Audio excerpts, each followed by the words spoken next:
Welcome to Politics Done Right. I am your host, Egberto Willies. This is a progressive program that will take the mystery out of politics. This is the program that will encourage you to make sure government becomes we the people. Whether you are liberal, progressive, conservative, or otherwise, you get to air your point of view. We are an independent media outlet that, unlike mainstream media beholden to corporations, we only owe allegiance to you. Remember, you can also send me a tweet at EGBERTOWILLIES. That is at Egberto Willies. Let us engage. It is Politics Done Right. Welcome to Politics Done Right, broadcasting from Washington, D.C. on behalf of the studios of KPFT 90.1 FM Houston, your community radio station. We have a great program for you today. How are we going to start? Media, Manchin, Pelosi, and the filibuster. And to end it, we have sort of a nice change of pace. A conservative Muslim reared woman speaks. And you're going to want to listen to her. Mona Sheikh, a conservative Muslim girl, came to America and became a comedian with a purpose in LA. This was one of my most enjoyable interviews. Mona Sheikh is electric. Her comedy is intelligent. She goes and sees beyond the stereotypes and is able to give context. She knows how to make fun of the supremely silly, yet without leaving the aggriever completely demoralized. That lends itself to a great comedy that all can enjoy. Most importantly, it is comedy that teaches subliminally. And before we get into Mona and her interesting sort of politics, we're going to listen to what Senator Angus King had to say about the filibuster. Remember, at one point he wasn't for it, but now he's seeing that it is really a clear and present danger to America and has to do something about it. We hope that we have the ability to do that. The mainstream media has been talking about Virginia. What happens when Virginia is won by the Democrats? When he wins, will they change their tune? We want to talk about that. Manchin also says he doesn't have a place to be. Nobody wants me. I don't know where I really belong. Going to explore that as well. We're going to hold that mainstream media accountable about Terry McAuliffe. And Pelosi, Pelosi was interviewed this week and something interesting happened. A host attempted to blame progressives for the problems of the delay in getting both of the infrastructure and social infrastructure bill passed. But she came out in their defense, a defense that was solid, but yet she made a very important statement. I want you guys to check this out. But ultimately, we're doing the job. Check this out. We have a great show for you today. Do remember, we are in Fund Drive right now, but you are still getting yourself a great program that we work at putting together for you. Stuff some that you may know on a small level, some that you may not know at all. That's why we're here. Politics Done Right, KPFT 90.1 FM, Houston.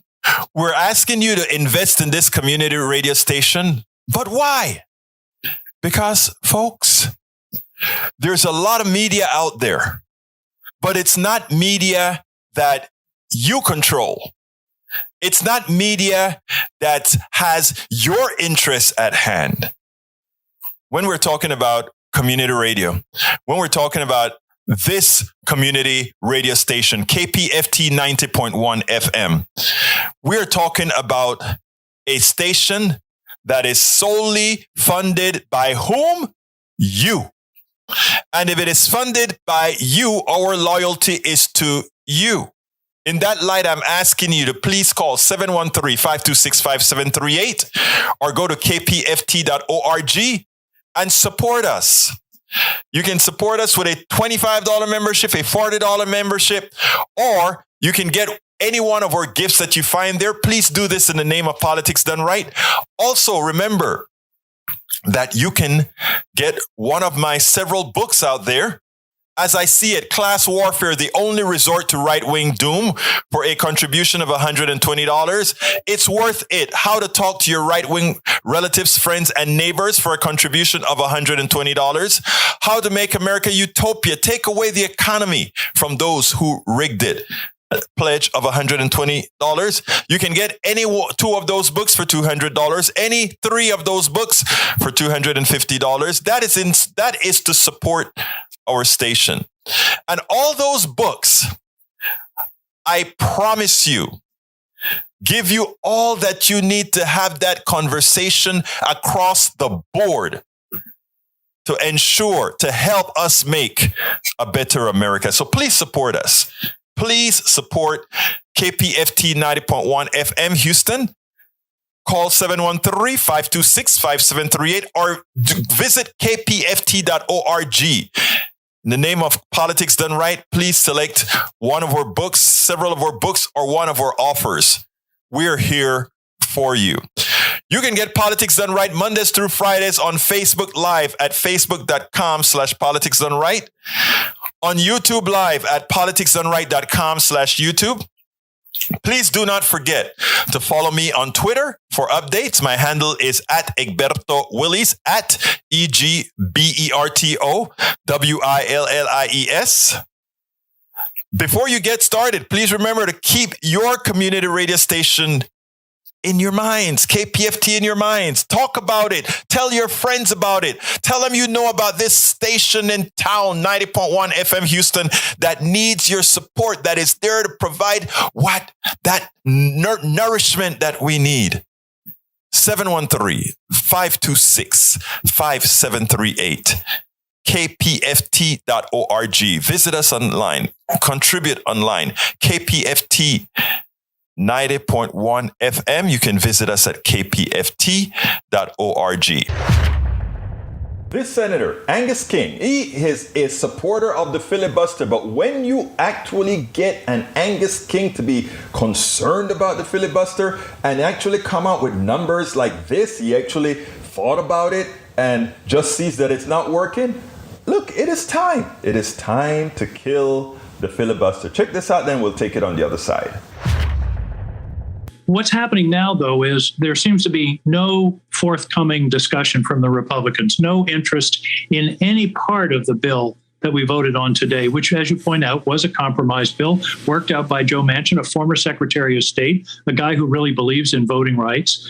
But they're not coming back with any further discussion. The filibuster, and Joe's theory of the filibuster is it forces bipartisanship. It forces the parties to work together. That theory only works if both of the parties are willing to meet at the table. If one of them just uses it as sheer unadulterated obstruction, which is what happened today, then, that's when, as you pointed out, I say, democracy has to trump a rule. This is not in the filibuster, not in the Constitution. We need to restore the Senate to what it was back, when Lawrence worked there and when I worked there 40 years ago. The filibuster was very rarely used. Now we have to have cloture votes on deputy secretaries of defense. I mean, everything requires either a cloture vote for nominees or 60 votes for anything substantive. That's not what the framers intended. They didn't intend a supermajority in the Senate, and here we are. Let me give you one piece of math, Rachel, that I think you'll find surprising. You can get 41 votes out of the current Senate, which was enough to block any legislation. And if you take the states that those 41 senators represent, add all the population together, you get 24% of the American people. So the situation we're in now is that 24% of the American people have an effective veto over anything that 76% of the American people think is important public policy. I don't think that squares with democratic theory. Those numbers are staggering. And we cannot continue to allow that. And that is what creates major major dissension in a country, when one group of people, a majority, continue to feel the boot on the neck from those who do not have their interest at hand, or those who don't give them the wherewithal of the things for what they want or need, that is unsustainable. That is completely unsustainable, and something has to be done about it. The filibuster must go. Joe Manchin, are you listening? Christine Sinema, are you listening? Representatives that are hiding behind those who still claim they support it, we're watching. After watching all the news programs today, there was one central message about the Virginia governor's election with McAuliffe running against a Trump-like candidate, and it was doom and gloom, doom and gloom. We have to remember this. If somehow McAuliffe loses the election, it's black clouds will be there for the Democratic Party. I don't believe that. I believe that in the moment, in 2022, based on what's occurring in the economy, based on whether progressives and Democrats have done what's necessary to lift folks up, that'll determine 2022, not the governor's election. But likewise, we have to remember that off-year elections in Virginia always seem to go towards a person that's not leading that's not in the White House, even though McAuliffe, the guy who's running right now, is the one who was the exception to that rule. That said, let's hold the mainstream media accountable. It will be black clouds if McAuliffe loses the election, in their opinion. Let's see if their narrative will change when he wins the election, that's what I believe. I think people in Virginia, progressives and Democrats alike, will wake up and say, we cannot have a Trump-like governor in this state. And I think they will defy what the polls had said, just like they had in the last election as well. The margins were a lot larger than what the polls had said. And there is a distinct reason why that is the truth. So let's hold the mainstream media accountable when McAuliffe wins in this election in Virginia, and watch to see if they really will change their tune about Democrats and progressives, or they will continue to try to malign Democrats and progressive for corporate reasons. Remember, one of the things the mainstream media does is suppress the vote of progressives. Why?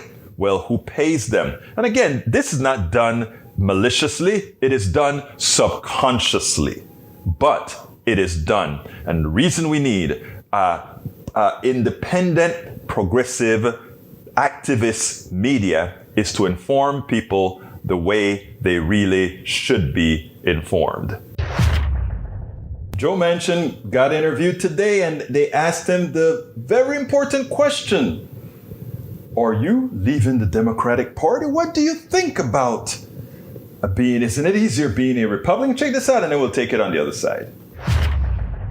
Have you ever thought my life would be easier for you if you shifted to being a Republican? And somebody have said recently that, people have approached you about doing that. Every day. Every day. So, either that or just I keep wouldn't asking. life be easier for you to do that? Oh, it'd be much easier. My goodness. Is that the purpose of being involved in public service? Are you thinking about doing it? No, I've never thought from this. What I'm telling you now is who I am. Do you think by having a D or an I or an R is going to change who I am? I don't think the R's be any more happier with me than D's are right now. Okay? I mean, that's about as blunt as I can put it. So I don't know where in the hell I belong. Little nitpick. So I don't know where the hell I belong. Do you think changing it to an R, an I, or D is going to change me? And the Republicans will be just as pissed at me as the Democrats are. Believe it or not, I kind of like the answer. Now, I don't like the morals behind what he stands for, but I think there's a certain ring to that answer. And there's another important piece. For now, he's still caucusing with the Democrats because he does realize his power only lies within the Democratic Party that has a slim majority with the vice president. But you know what? As soon as he is irrelevant to the Democratic Party, which our expectations is that it will come pretty soon. Progressives, you got to go out there and work hard. You have to go out there against Sinema. You got to go out there against Manchin. You got to go out there against every single Democrat that belongs in another party, that doesn't really support the middle class, that doesn't really support policies that lifts people up, people that are not going to be condescending to those who have been maligned by the plutocracy. When you hear a Joe Manchin say, I don't want to create an entitlement state, yet he entitles the plutocracy with benefits, with billions of dollars, trillions of dollars of our work. You know, we have to rid ourselves of those. Right now, we need Joe Manchin. Right now, we need Kyrsten Sinema. But it is our job to go out there and do the work that is necessary to really build a progressive base. But that also requires informing people appropriately so that the fallacies that come across from these guys, his daughter was the one who gouged us with the EpiPen. These were the people who constantly lie to us about somehow profit in the healthcare system can somehow be more efficient than a one-payer system. The fallacies of many of the people in our own party has to end, and it ends by progressives getting them out in the long run, but playing ball when necessary to attain the ultimate goal. So where do you belong? When we get more progressives elected, like you once said, you'll understand where you belong. This Republican pundit has a prescient message for Democrats, and I think they should heed it. Let's listen to it, and then we'll take it on the other side. I remember where I was when I read your thread about the 1-6 committee, to wit, and I quote, "I have some bad news," wrote Rick. "After multiple calls, I have some extremely grim news. As of now, the 1-6 commission is dead already and will not enforce the subpoenas Trump wins. The 1-6 terror plot will go unexamined and unpunished.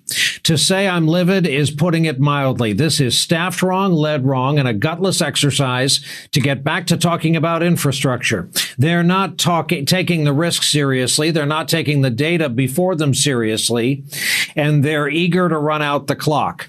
Livid." So, Rick, I don't need to tell you that as soon as that went up, heads exploded, hair caught fire simultaneously, toilets started flushing counterclockwise, the Giants had a winning season. I'm just kidding about that last one. In real life, of course, Liz Cheney put out a statement. The committee put out a statement. So, as they say in dental school, you hit a nerve. Have you been dissuaded at all from what you wrote, or do you stand by it still? I'm not going to be. Well, let's say this.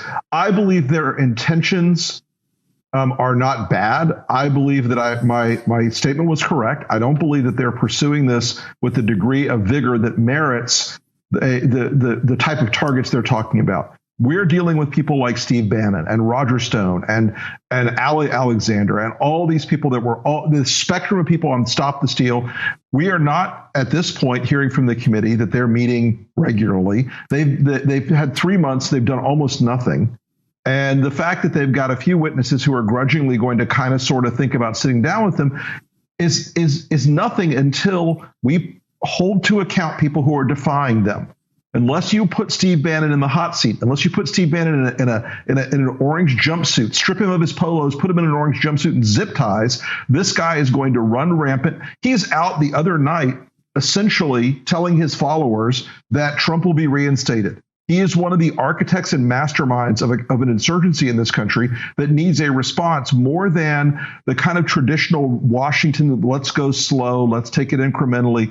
This requires a set of responses and policies from Congress. I mean, they're already basically saying we're going to wait until Thanksgiving to have a vote on the House floor about referring Steve Bannon to the Justice Department. This man does damage every second he walks around in this country, and they need to pick up the pace. I want them to prove me wrong, Brian. I want them to say, hey, that Wilson was just paranoid. The people that were talking to him, they're just, they're exaggerating. But I'm not wrong.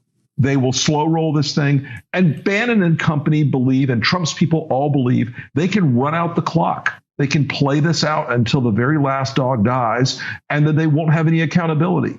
Democrats must treat this as it should be treated, which is a counterterrorism investigation. They got to take this seriously. If these guys were in Al-Qaeda, they'd be having JDAMs dropped on their heads. These people were intent on overthrowing our government. You have to treat it that way. It wasn't a tourist visit. So, Rick, I know you've spent a long time, you've written about this, you've thought about this. What is the problem? Is it that, as I like to contend, the Democrats tend to be culturally former student council presidents, and the Republicans of this era are stone cold killers? There's a word that we can't use on polite television, but it rhymes with rat trucking, and they won't do it. They won't play the game. They won't get in here and use knives. They bring a copy of Proust to a gunfight. These people that they are running up against, like Bannon, they will put them against a wall. What they don't seem to have internalized is that people like Steve Bannon help to architect the attack on the Capitol that, by the grace of God, did not end up with congressmen being dragged from their offices and killed. Because if they'd found Nancy Pelosi, or if they'd found, frankly, even Liz Cheney, they would have killed them. You have to take this seriously. These are not people that are the old Washington. This isn't the old days of Ronald Reagan and Tip O'Neill sharing a beer. That is dead. It is gone. The Republican Party right now is a sole source operation dedicated to Donald Trump and Donald Trump only. Whatever electoral fantasies he has that can be translated into whatever direct action that Steve Bannon and those people come up with will be executed on. They should not think for a minute that this is over. As I like to say, an unpunished coup is a training exercise. An unpunished coup is a training exercise. So true. Look, folks, it is true that Democrats need to get with the program. You know what? These people understand. They are paper tigers. When they feel that nobody's going to push back, they have all the power, they have all the strength, and they talk big and they do all these things. You give some pushback, watch how they fiddle. We have to be strong and stop being that way about, well, things are going to work out. No, things are not going to work out. These guys are criminals and they should be treated as such. Steve Bannon, all these guys need to be locked up. And I don't mean just locked up in theory. I mean, we really need to go after them, and we should be going after them day after day after day and calling them the criminally terroristical people that they are. They're insurrectionists, they're terrorists, they are traitors. That's who they are, and they must be called out every single day, and make sure that anyone associated with them is called out with the same nomenclature. Nancy Pelosi would have none of it. When Jake Tapper, CNN's Jake Tapper, wanted to assign blame to progressives for supposedly holding back Build Back Better, she would have none of it. I want you to take a look at this, and then we'll take it on the other side.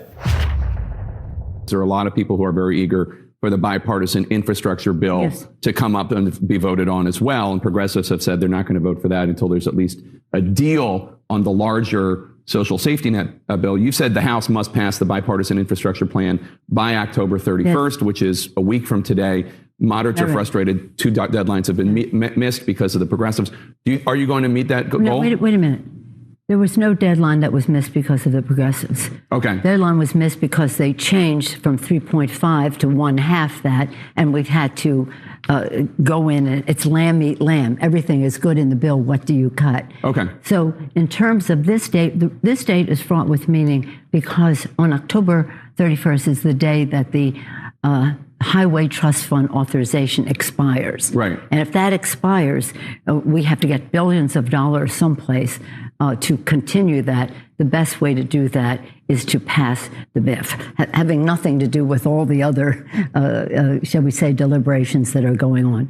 Our chair of the committee, Peter DeFazio, who's a master of this, of the Transportation Infrastructure Committee, has said we must pass this by October 31st. But the reason I invoked progressives, I'm not blaming anything on them, but I'm just saying they have said, a sizable number of them, enough of them to tank the bill, that they will not vote for the BIF, the Bipartisan Infrastructure Plan, unless there is this framework agreed to. You're absolutely right. So are you saying in the next week, the framework will be agreed to, or there will be a deal on the social safety net bill? Let's call it an agreement. An agreement. There will be an agreement on that, and you will also vote for the bipartisan infrastructure bill. Both of those things will happen in the next week. That's the plan.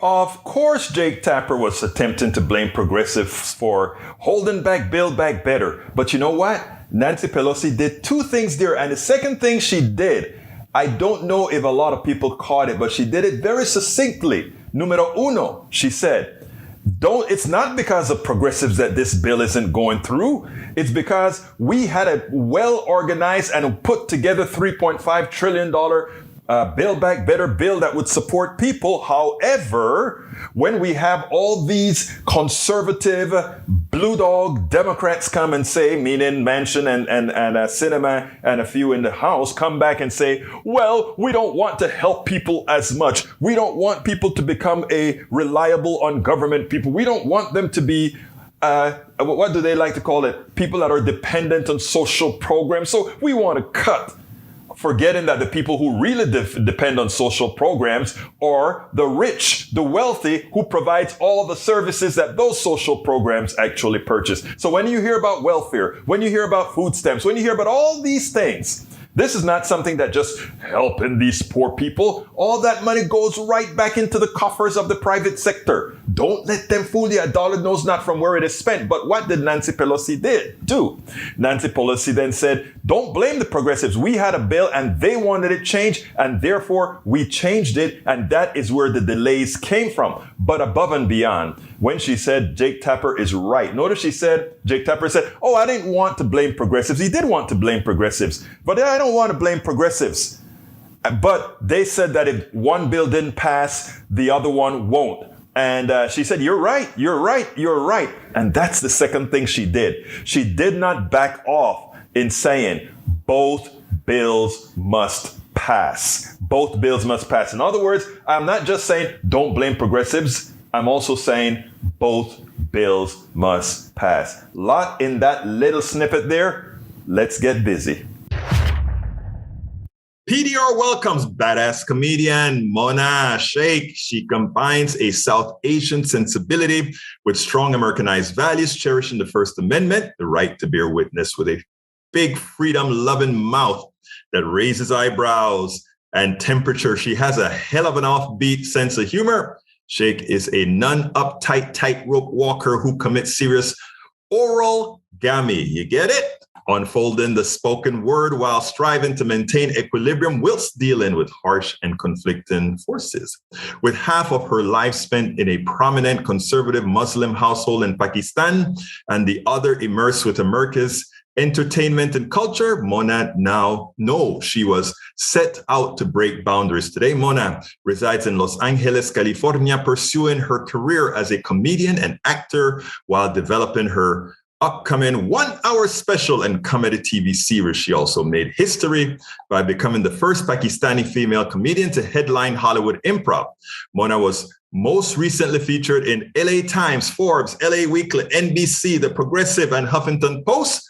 Mona has headlined in Dubai, Portugal, and London. She has emceed the Women's March in San Francisco in 2019, thus making history to be the first South Asian Middle Eastern female comedian to perform for a crowd of 60,000 people. She recently appeared on The Rookie on ABC as Donna Abbasi and will also be on Apple TV's Helpsters as Reina Rafter. She again made history by producing her own show at the world-famous comedy store in Los Angeles called Minority Reports, with a launch of sold-out shows. Mona. That was a handful. No, that was a mouthful. No, that was a ton. You are out there, girl. Talk to me. How are you doing today? I'm doing great. You know what it is? It's like I usually when the intros happen, I'm not present for the intros. So I'm just like, when somebody's saying the intros, I'm like, la, la, la, la, la, la, you know, and because it's like, okay, it's too much. All right, now it sounds like I'm showing off. This is just showing off. Like, okay, stop. Wait. Showing off, you're in show business. What's the first word in show business? It's show. You know, you show your talent. Like, you know, I guess I get a little, I don't know. I get a little shy about it. You're talented, my dear. You're talented. But you know what? Your story, first of all, when it was brought to me, I said we had to have you. And the only thing I'm kind of pissed about is that you went to Times, Forbes, LA Weekly, NBC before you came to the little guy at Politics Done Right. So I'm hurt, but no, it's okay. Please don't be hurt. I just learned about you recently. So if I had learned about you, I would have totally been. But listen, we're here. That's all that matters. You know what? Exactly right. We're here. But here's the deal, Mona. Your history, for the things that I talk about in politics, it goes beyond politics. It goes into real humanity. So what I want to ask you is, first of all, tell us a little bit about your upbringing, and then I'm going to ask you about your transition. So tell me a little bit about your upbringing, where you're from, etc. Yeah, so I was born and partially raised in Karachi, Pakistan, or as you say, Pakistan, which is a really good pronunciation the way you say it. I really like it. And the reason our family, I have 4 older brothers, and my father had a car business. My mom was a stay-at-home wife. And the main reason we came to the U.S. is because 2 of my brothers, my second and my third brother, were given expired vaccination for polio, and they ended up getting polio because of the expired vaccination that they were injected with. So my mom, this young girl, this 23-year-old girl, my mom had 23 kids at the age of 5 kids at the age of 23. And I asked my parents, and I was like, did you not have a TV at home or a radio station, anything to keep you entertained? Like, what's going on? And my mom was like, it is God's gift. I'm like, I think human beings have something to do with it, Mom, but sure, blame God for it. You go right ahead. But my mom has always been this incredibly innovative and, ambitious lady. And she would usually cover herself up and go and stand in line at the U.S. consulate 5 o'clock in the morning to say that she's going to take her kids to the States to get them treatment because there was no treatment for my brothers in Pakistan. So Shriners Hospital, shout out to Shriners, in Kentucky, responded to one of the letters my mom wrote to them and told them that I have 2 sick kids. And that's how we started coming to the U.S. But I think the whole thing about all the kids coming here, my parents never lived here. My father had a business, so he always resided in Pakistan. But the reason that we all ended up here, all 5 of us, is because my mom's first cousin was a huge politician in Pakistan. And we started getting death threats at home when I was a teenager. And you know how that goes. Whose administration were you under then? Was that Ria, or who was that? Benazir was in power. Benazir Bhutto, okay. Benazir Bhutto was in power. So my uncle had just gotten elected, and we were getting these death threats at home. So my mom, my parents freaked out. They were like, we got to send all the kids to America. But, coming from a conservative Muslim household, sending the daughter off to a country like America or to the West isn't the most preferred choice. So my uncles and relatives were calling on my parents and were like, are you sure? I don't think you should send your daughter. She's going to be totally spoiled. She's going to be totally ruined. She's going to, be out there telling jokes on stage, which they were so right. They didn't talk about the jokes, but I manifested that for myself. But, my parents were like, look, if the son's go to America, the daughter goes to America too. She gets absolute equal treatment. So I think as much of a conservative household as I grew up in, that's one thing that I really respect and value about my parents is that they gave me the equal access to America when I got here versus when I lived in. Let me ask you, because you said you're you came from a conservative household in Pakistan. Were you following all the rules, wearing the burqa, all that good stuff when you were in Pakistan? We didn't wear the burqa, but I performed the Holy Pilgrimage when I was 11 years old, which is very young. Yeah, very young to be performing a Holy Pilgrimage. But we were always, we weren't allowed to like wear dresses or skirts or, you were always covered up. You were pretty covered up most of the time. Right. Religion was a very big part of our household. We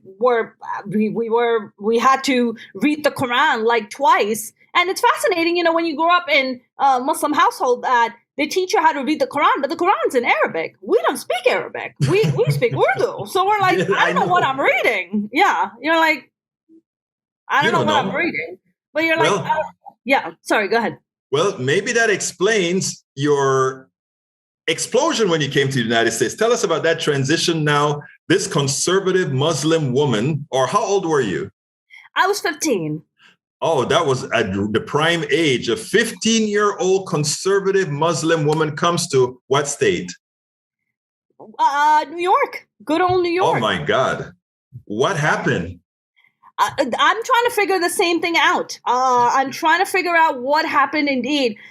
When you come to America, because we in Pakistan would watch the movie Home Alone, we would watch these movies, and I'm like, oh, my God, that's what America looks like.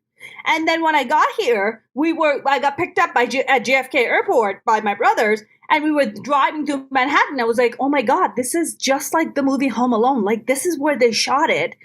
And then when you cross the Holland Tunnel and get into Jersey City, you're like, what happened? This is not what I signed up for. This is a ripoff. Like, where's my money? I want it back. Like, I've been lied to. Because you get to Jersey City and you're just like, this is nothing like they showed in the movies. This is so the opposite. And when you're like these poor immigrant kids, you come here. We lived in a 1-bedroom, roach-infested basement apartment, for God's sake. Like, that is the farthest thing from the movie Home Alone. So when you get here, you're like, oh my God, this is not fun. And, going to school is a big culture shock, mainly because of the fact, not because we didn't speak the language. We spoke multiple languages growing up. But when you go to school, it's such a different environment. Also, 15 is the worst age to arrive to America. It's the worst. Kids already have their cliques. They don't know who you are. You're this fob, this fresh off the boat kid. Kids are looking down at you. They're like calling you all kinds of names. Some kids were like, oh my God, you smell like curry. And I was like, curry's delicious. What are you talking about? And now everybody wants to smell like curry, right? In the late 90s, nobody wanted to smell like curry. Now everybody wants a taste of the curry. It's the thing. It's the thing now. I mean, it's so good that England abandoned their awful fish and chips and took our food as their official food. Can you believe that? That's how good our food is. I mean, you're making a joke out of that, but that is actually true. When you talk about British cuisine is now like Indian, Pakistani, and everything else, That's right. Because they're down with brown now. Just for the food, though. Just for the food. Down with the brown. Just for the food, though. Everything else needs to wait, But it was strange, and I must confess, like, I saw pregnant teenagers in school, and I was like, we just call them married back home. Like, I don't know what y'all call this here, but this is a little strange. Like, I never see stuff like this before. Like, this is interesting, but you get bullied a lot in school. I didn't know what were bullies. We call bullies teachers in Pakistan. That's what we call them. And I was like, oh, this is just so interesting and so weird. But I remember the first day I went in for my admission in high school, and my oldest brother was my, was my legal guardian. And I remember we were sitting down, and my principal turns to my brother and goes, does she speak English? Because, again, the stereotypes of fresh off the boat, right? The language, how are they going to blend in? And I remember turning to my principal and be like, what would you like me to say? And he was like, what?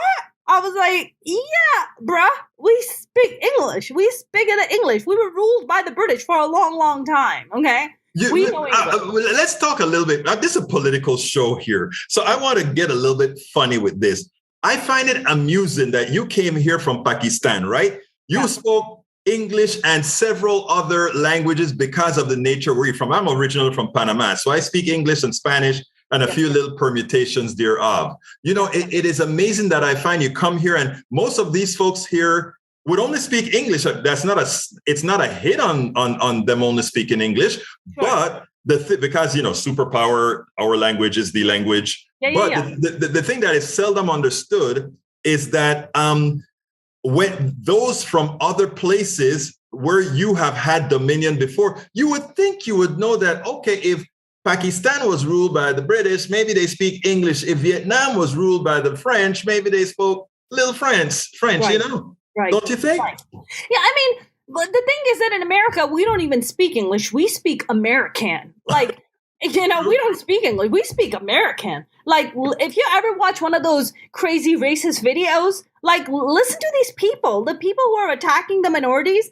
The first thing I know is like, why don't you speak American? It's like, first of all, American's not even a language. It's an ethnicity. Like, what are you talking about? It's like somebody saying to me, why don't you speak Pakistani? There's no such thing. Like, Pakistani is not a language. Urdu is the language we speak. Hindi is the language we speak. Pakistani is not a language. So I think in America, of course, you know, as the American society, we also have this superiority complex because we're like, we're the stuff, man. We're the hot stuff. And it's like, please, sir, take a seat. Like, you can't even speak American, right? Please take many seats. Please take many seats. And, you know, I think a lot of these folks who do speak like that don't even know the very history of their own country. Like, this country is built on the back of immigrants like you and I. This is how this country is built. Like, everything we have is by immigrants, built by immigrants, like, for God's sake. So I think I just find it amusing and hilarious and very ignorant when people come out and say, well, you know, you speak, you know, you're coming from another country. It's like, yeah, the history of this entire country is immigrants. And everybody, you know, even those people that are sometimes attacking you, they were once immigrants. That's correct. They're children or grandkids or great-great-grandkids of immigrants. You know, and that's why, you know, in our case, we're a progressive show and we have wonderful progressive listeners of all classes, of all races, of all ethnicities. And the one thing that we do in this program is bring folks on like you, because, again, people get a chance to see the plethora of what America really is. But the best part about it is you say it with a lot of pizzazz. That's why we call you that badass comedian, because, but anyhow, so you came to America, you went to high school, you went through your bullying, you went through all that good stuff of what is Americana. Yes. The question is, how the hell did you get to LA and start doing this stuff? I mean, how did this conservative Muslim girl turn into this badass comedian American woman? I don't think being a stand-up comic was ever part of the plan by any means. It certainly wasn't the plan. I mean, when you come from a conservative Muslim household, you know, being a stand-up comic is not part of one of the career choices. Like, my family, just a little bit background on my family. I just grew up in I grew up with a lot of domestic violence in our house. Because my parents always thought about what had happened to my brothers. My father blamed a great deal of it to my mother. And there were always a lot of physical violence, like a lot, between my parents. And I think when I moved to the U.S., there was a lot of physical violence from my brothers. My brothers were very physically violent towards me. And I think when I turned 18, I just kind of realized that I never felt like home was a safe place for me. So I just decided that I had to move out on my own and just figure my life out. I think at the age of 8, I had realized pretty early on that I wanted to be a performer. That much I knew. But the fact that... Did you say at the age of 8? Yes, at the age of 8. But at the age of 8, you were a conservative girl in Pakistan with those That's visions. Correct. So in reality, you were living out probably what you had seen on TV, maybe? That's correct. So Bollywood has a huge influence around the world. And of course, in Pakistan, because Pakistan is right next door to India. So most of our entertainment is from Bollywood. And I remember watching this movie with this amazing actress by the name of Madhuri Dixit. And Madhuri was doing a dance to one of the songs. And I just fell in love with her. I was like, oh my God, you get to be like this incredibly beautiful and talented and funny. Like, you can be a performer like that. I'm like, that's it. That's going to be me. I'm going to be a performer for the rest of my life. But when I got here, it was not so easy to navigate those waters. Because, not at all. I have 4 older brothers. I'm the youngest and the only girl in the family. I am expected to go to school. Or, I remember coming out of my artist closet to my brothers, and I told them, and I was like, I want to be a performer. And my brothers gave me a very simple ultimatum. They said, either you're going to go to college and you're going to become a physical therapist. I don't know why they wanted me to become a physical therapist. Maybe they have bad backs and they wanted free physical therapy. I don't know. Or they said, we were going to send you back to Pakistan and mom's going to marry you off to someone. So take your pick. Now, I think one thing I realized at a very early age is that that nobody was going to tell me how to live my life, especially when I'm in the land of the free. Like, there's no way anybody gets to have any kind of, right or call on the way I'm going to live my life. So I remember telling my brothers, and I was like, I love you, but go to hell. Like, this is my life, and I'm going to do, and I'm going to live the way I want to. No, let me ask you something, because this goes into a lot of what I think about when I look at politics around the world, and specifically, let's say, in the Muslim world. Yeah. I listened to you earlier tell me that at 8 years old, you knew you wanted to be a performer. That wasn't necessarily a conservative Muslim thing for a young 8-year-old girl, and even a 15-year-old girl now, and to speak to a developed woman like yourself. Yeah. We look at what's going on in Afghanistan with women who are no longer allowed to become who they want to become. What is it in the psyche of, let's say, the Muslim woman not in the United States that allows themselves to adapt to that model? I don't know if it's about adopting to a model. I think it's just being human. I think, we all as human beings have dreams of things we want to do and pursue, regardless of the environments that we are born and raised in. Dreams are not limited to geography. They're not limited to culture or religion or even gender, for that matter. I think dreams are your dreams. It's how you see living your life. It's how you see yourself. It's how you see that God has given, every person has a God-given right to live their lives the way they wish to live. And that nobody can take that away. I want to go deeper than that, though. Okay. Because I see you as special, and I want to know how special you are relative to, let's say, Muslim women in Afghanistan. Let's go, even though I know you're from Pakistan, but let's go to Afghanistan, because I know there are shared cultures and shared borders, etc. Yes. There ought to be a lot of women, I imagine, in Afghanistan that has that same impetus to do what you want to do.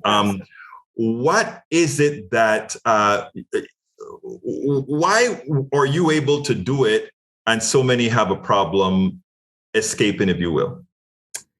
Well, if you are an Afghan woman, or even if you're a Pakistani woman living in an environment where you don't have the means or the resources that the way my family did to be able to send me to America, that's hard.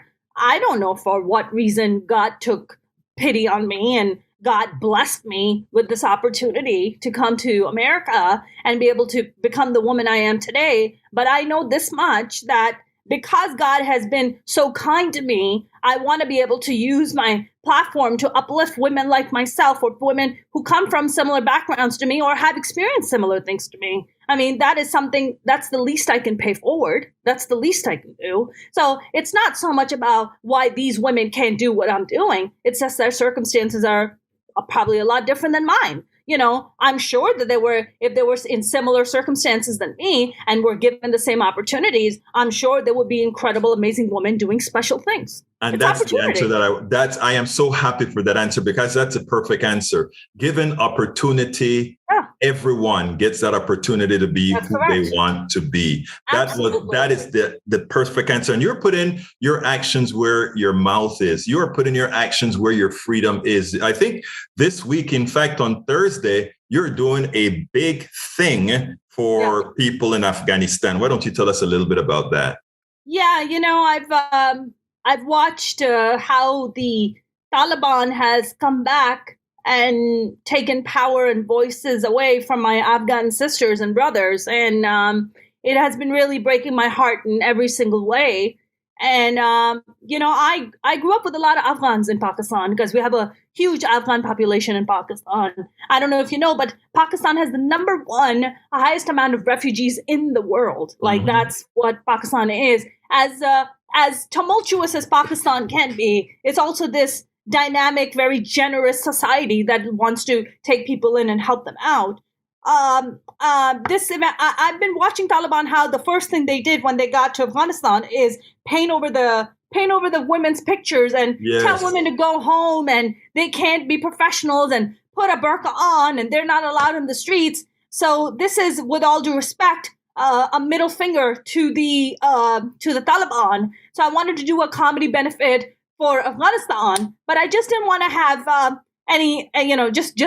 another comedy show. I wanted to bring an Afghan female comedian to come and be the host of the entire event because it's really the Afghan women that I want to uplift and give a voice to. So I got lucky and found Neelab Sarabi, who's the first Afghan female comedian, and she was kind enough to agree to do it, and she's going to be our host. We have another Afghan comic, male Afghan comic. We have Persian comedians. We have Indian comics. Then I'm on the lineup. And I really wanted to do this event and this fundraiser. We're working with two amazing NGOs. We're working with Afghan Refugee Relief, and we're working with Hope Be Lit. And the 100% of the donations go directly to helping Afghans resettle in the U.S. and also send money back to Afghanistan. So we are just, I just wanted to do whatever I could. If this is the little platform I have and this is what I can do for my Afghan brothers and sisters, then this is what I'll do. So if your listeners want to come by, it's on Thursday, October 28th, 7:30 p.m. In Irvine. You can find more details at minorityreportswithaz.com. Why the Z, you ask, Egberto? Because we're cool. That's why.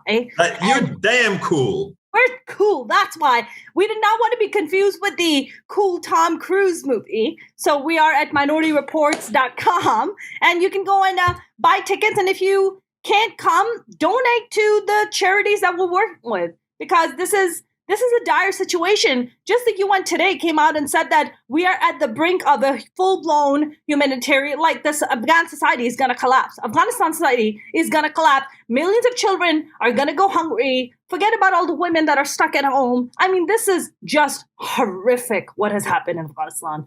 So we want to do our part. We want to do whatever we can to give them opportunities. Just like God was kind enough to put me in a place to have an opportunity to live my dreams, I want to create some kind of opportunities for my... And what's the website again where they can get all the information about this? You can go to minorityreportswithaz.com. Excellent. Now, the last question I ask every one of my interviewees is as follows. What would you have liked me to ask you that I didn't? What would you have liked to ask me? Maybe ask me about why comedy. Why comedy? I don't have the answer, Egberto. I don't have it. But you asked me to ask you an answer that you say you don't have. I know you got a little piece of it. Let me hear it. I have the answer. It's interesting because I don't know if, I watched the greats, your Richard Pryor to your George Carlin, and not that I'm on their level by any means. I feel like comedy is that kind of a talent that chooses its artist. Like comedy chooses you. I feel like it's something that you're born with and that you recognize somewhere along the line, and then you start honing that craft.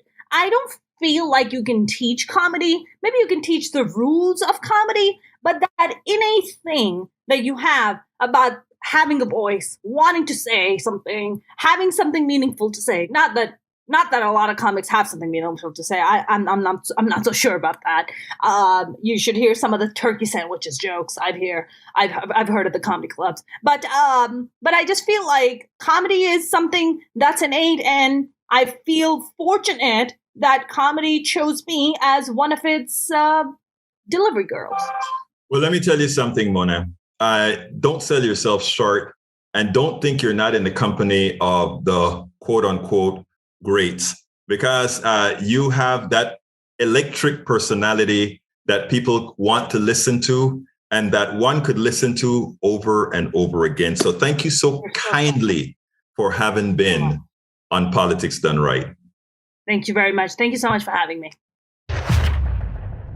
Please remember to keep your community radio station in your minds. Keep KPFT in your minds. Talk about it. Tell your friends about it. 90.1 FM, Houston. They can listen as well at kpft.org. They can contribute to us at kpft.org. Remember that you can get one of my several books out there. As I see it, Class Warfare, the only resort to right-wing doom, for a contribution of $120. It's worth it. How to talk to your right-wing relatives, friends, and neighbors for a contribution of $120. How to make America utopia. Take away the economy from those who rigged it. Pledge of $120. You can get any two of those books for $200. Any three of those books for $250. That is to support our station. They can call us at 713-526-5738, but it's at kpft.org. You can get Politics Done Right Mondays through Fridays on Facebook Live at facebook.com/Politics Done Right. On YouTube Live at politicsdoneright.com/YouTube. Please do not forget to follow me on Twitter for updates. My handle is at Egberto Willies, at EGBERTO WILLIES. Folks, we are at the end of the program.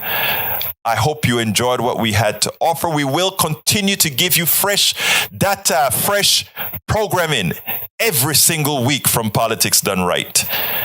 My name is Egberto Willies. This is Politics Done Right. And you know how I end this baby.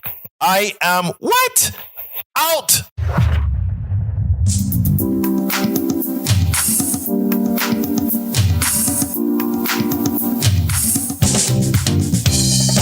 Welcome to Politics Done Right. I am your host, Egberto Willies. This is a progressive program that will take the mystery out of politics.